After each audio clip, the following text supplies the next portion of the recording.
Bismillah, alhamdulillah, wassalatu wassalamu ala rasulillah wa alihi wa sahbihi ajma'in. Thumma ma ba'd, a'udhu billahi minash shaitanir rajim, bismillahir rahmanir rahim. Okay, so where were we last time? What did we do last time? Do we remember? So what we talked about was, remember we're doing Surah Fatihah, and we're doing the Ayah, Ihdina As-Sirat Al-Mustaqeem. Yeah? We're doing this Ayah 6. So what is the Fatihah? So what did we say about the Fatihah? First of all, when we said, yeah, so what we said was, in the Surah Fatihah, we said, Alhamdulillahi Rabbil Alameen. Alhamdulillahi Rabbil Alameen. All possible praise and thanks are for Allah, who is the master over all the people. Ar-Rahman Ar-Rahim. He's unbelievably, he's loving and caring, extremely loving and caring, always loving and caring. Malik Yawmiddin, he's the owner of the Day of Judgment. Iyaka na'budu wa iyaka nasta'in. You alone we submit ourselves in worship to. You alone we ask for assistance and help every day. Yes? So next we said, so we're doing Ihdina As-Sirat Al-Mustaqeem. Show us, oh Allah, show us the straight upwards path. Show us this upwards path, the straight upwards path. So this is the ayah that we're on at the moment. So what last week we covered, we said we covered what is the meanings of Sirat. What are some of the meanings of Sirat? So we ask Allah subhanahu wa ta'ala, so we ask him for assistance. Iyaka na'budu wa iyaka nasta'in. You alone we worship, you alone we ask for assistance for our daily tasks. And what's the main thing we ask for? Ihdina As-Sirat Al-Mustaqeem. Show us the straight path, this Sirat. So what is the Sirat? We went through some meanings of Sirat last time around, okay? So what are some of the meanings of Sirat, this path? This Sirat, we call it path, but some of the things we talked about is, it's wide, meaning there's room for everybody. So, you can be Muslims, non-Muslims. Everybody can join on the path. Everybody can get on board of this path. It's a massive path. Anybody can become Muslim. So this path is wide enough for everybody. We said this path, Sirat, also means straight. So this is straight, like you can see your goal. If you have a straight path, you can see far away in the distance, you can see like your goal, like whatever that is, like that house or the castle. So we know what our goal is. We know that our goal is we want to go to Jannah, and this is how to get to Jannah, using the straight path. This is how to get the most success in this world, the most peace in this world, and to get the success in the next world. We have to be on the straight path. That's another meaning of Sirat. Wide, straight, it's the shortest path to success. So we said if it's a straight line, it's the shortest path. So if you need to, someone said to you, what's the shortest way I can be successful in this world and in the next world? Follow the straight path. Yes, like follow the Sirat, because this Sirat is straight, it's the shortest way. It's the shortest way to be successful. So that's the other thing about this path. It's wide, it's straight, it's short. So this is the only path, this is the path you need to be on if you want any kind of success. Next we said Sirat, it's not always the easiest. There's going to be lots of trials, tests and challenges. So that's the nature of life. That's what we mentioned last week. That Allah subhanahu wa ta'ala says the reason he created us is to test us. That's the only reason he created us. So it's like we are in a competition with each other. So we need to be the best in this competition, because it's a test. Who is the best at doing good deeds? So this is it's not always the easiest path. There's going to be trials, there's going to be tests, there's going to be challenges. That's the other thing we understand about Sirat. And the next thing we said is it's exposed.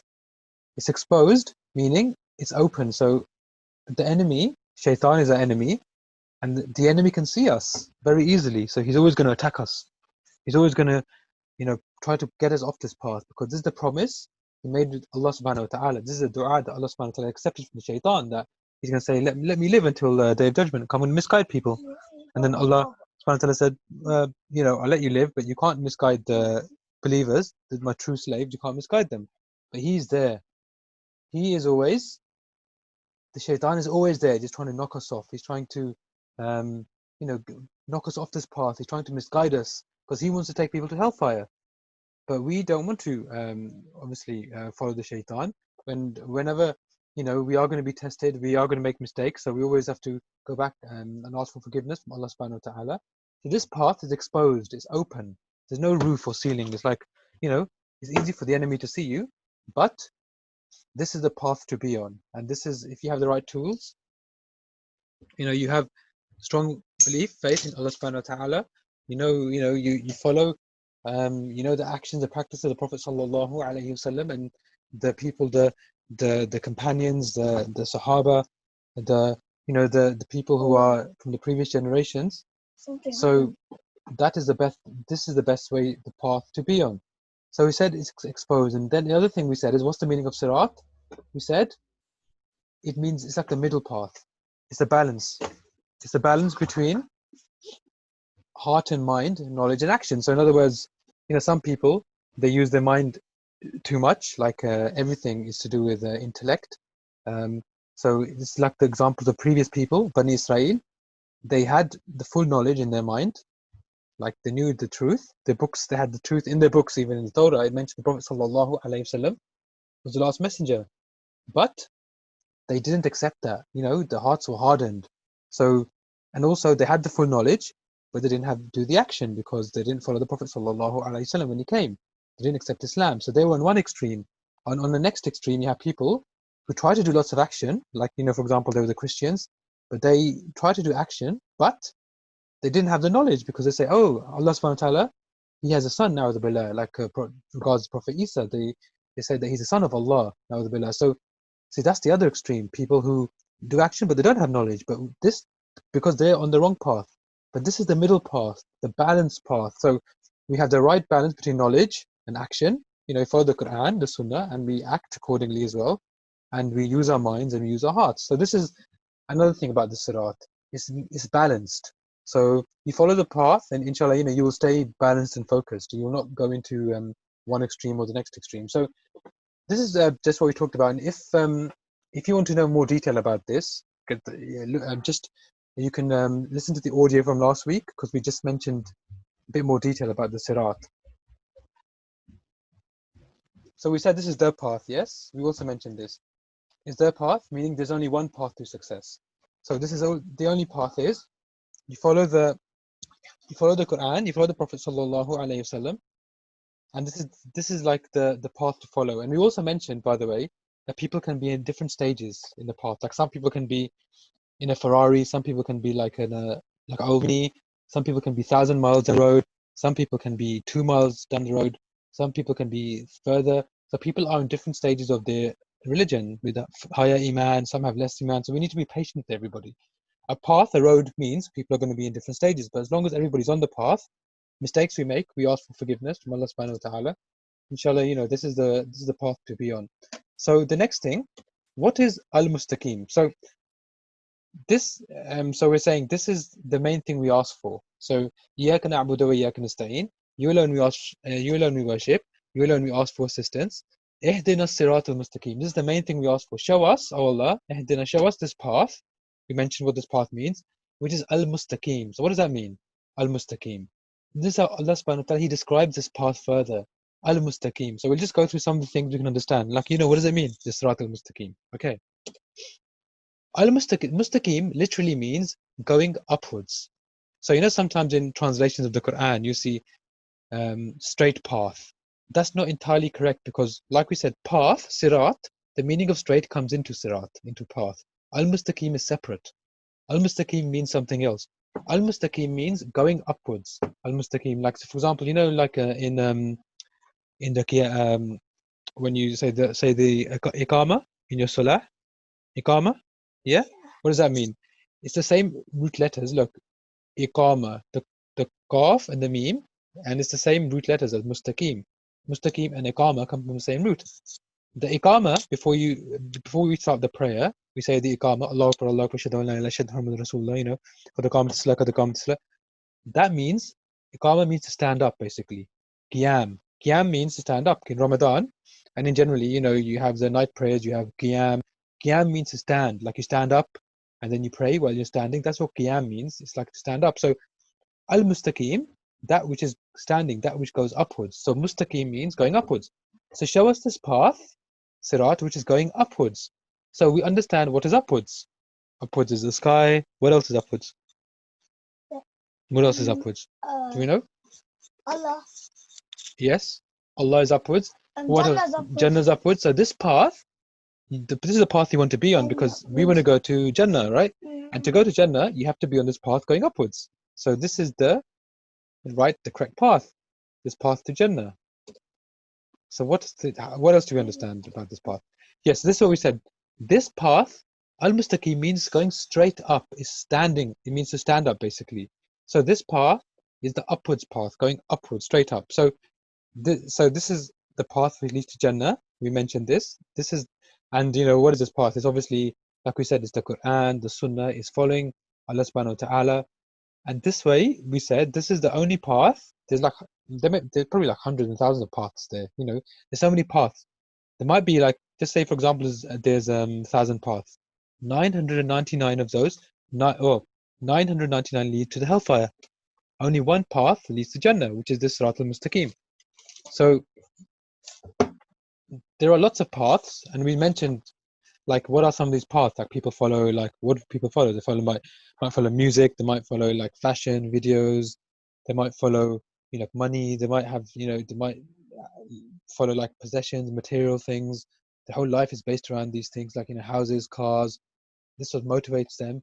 But these paths all lead to the hellfire, because there's nothing wrong with having these things, but it's only you need to have these like not in your heart. These are all like tools Allah subhanahu wa ta'ala has given you, tools to worship Him more. So tools, Allah subhanahu wa ta'ala has given you different tools in this life to become closer to Him, to worship Him more, to find your true purpose in life. So your true purpose has to involve doing something for Allah subhanahu wa ta'ala using whatever skill He's given you, right?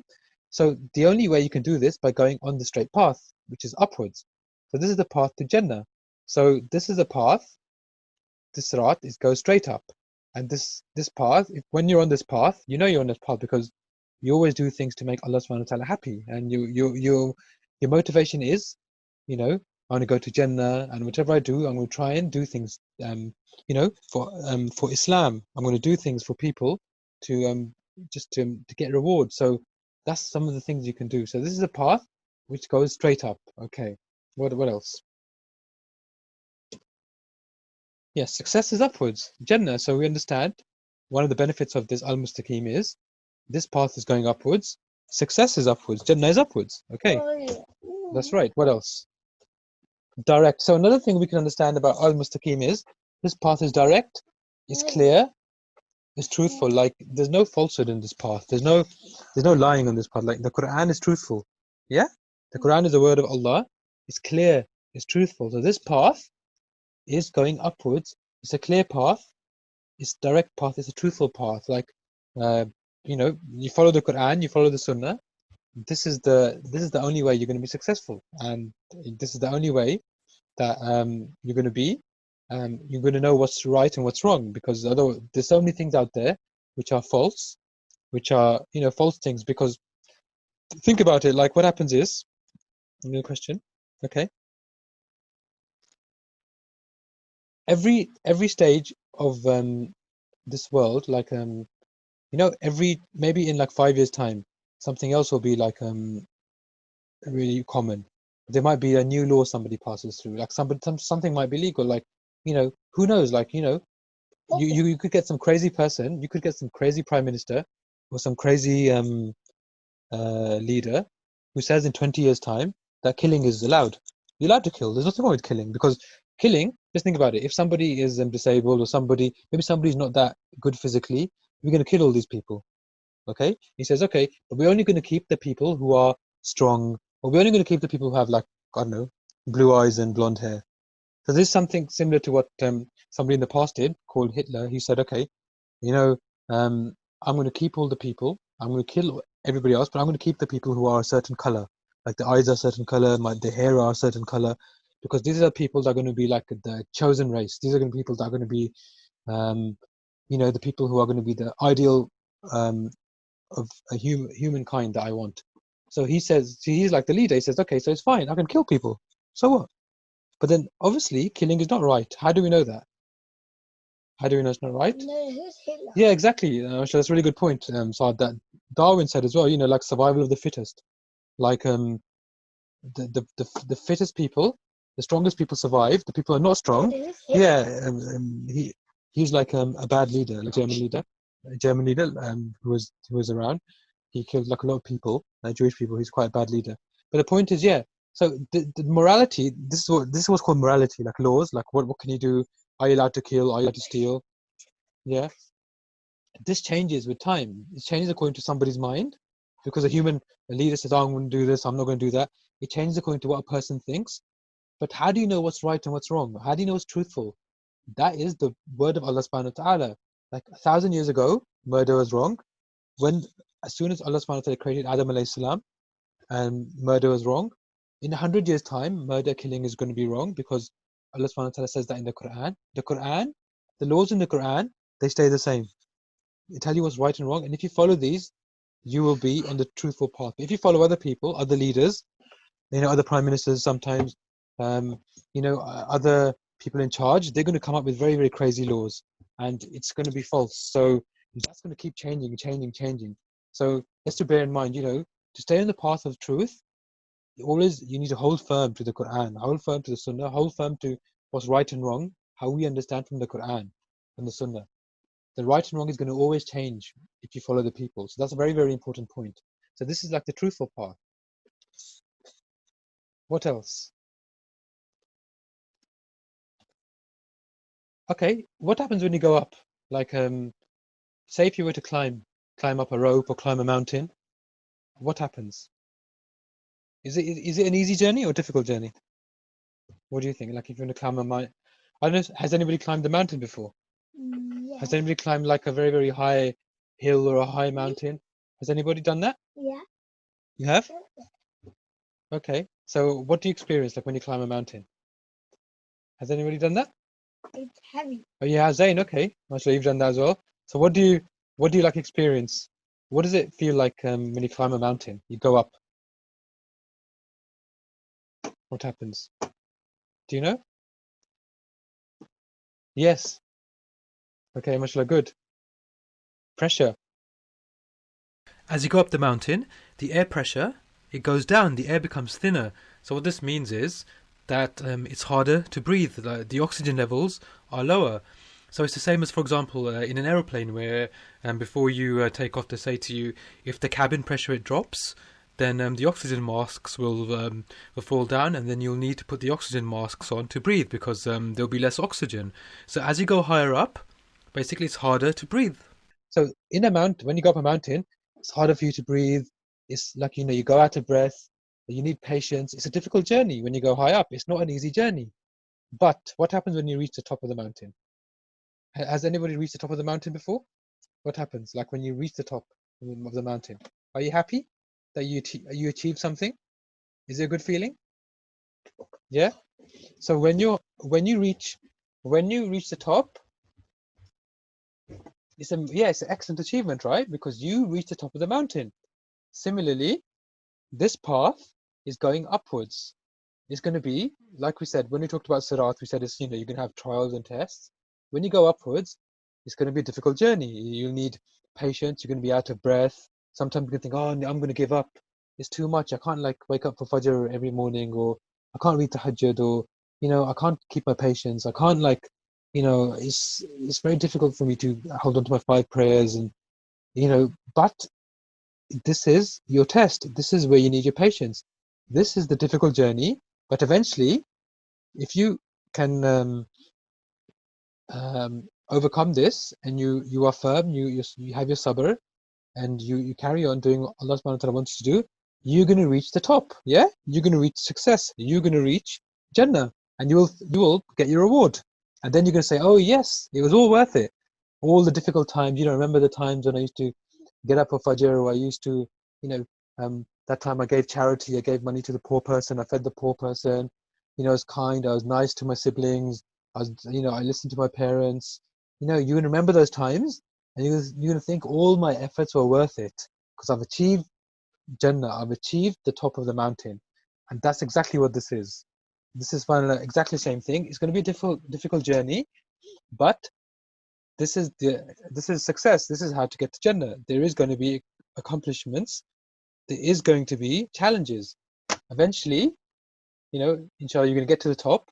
You're going to get to Jannah, and everything will be worth it. So just bear in mind, it is a difficult journey, and you're going to be, like we said, there's lots of tests and trials. And when you're tested, when a difficulty comes, Allah subhanahu wa ta'ala, He tests you with things which you think are, why is this happening? It doesn't seem right. But Allah subhanahu wa ta'ala, oh, is my voice not clear? Okay, I'll try and speak closer to the mic. So Allah subhanahu wa ta'ala, He tests us, but He wants us, if a difficulty faces us, He wants us to be patient. He wants us to remember Him. If something good happens to us, He wants us to thank Him. If something difficult we think is bad that happens, He wants us to be patient. He wants us to have sabr, and He wants us to take a lesson from it. So if something happens to us, which is something we think is bad, just think, perhaps why did it happen? Perhaps I've got a weakness in my iman. Perhaps I'm not doing something correctly.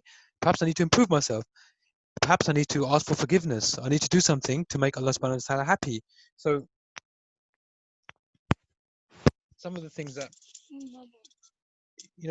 we know that we are going to face in this life is the test. But always, understand that whatever situation you're in, inshallah, it's always a test. And you show patience, you show shukr, gratitude, you're going to pass this test. Okay, so it's a difficult journey. So what else? So the other thing is, if you focus on the akhirah, if you focus on Jannah, you will get the dunya as well. So Allah subhanahu wa ta'ala, He mentions this, that people, some people, like there's a dua, they say, oh Allah, give me what's good in the world.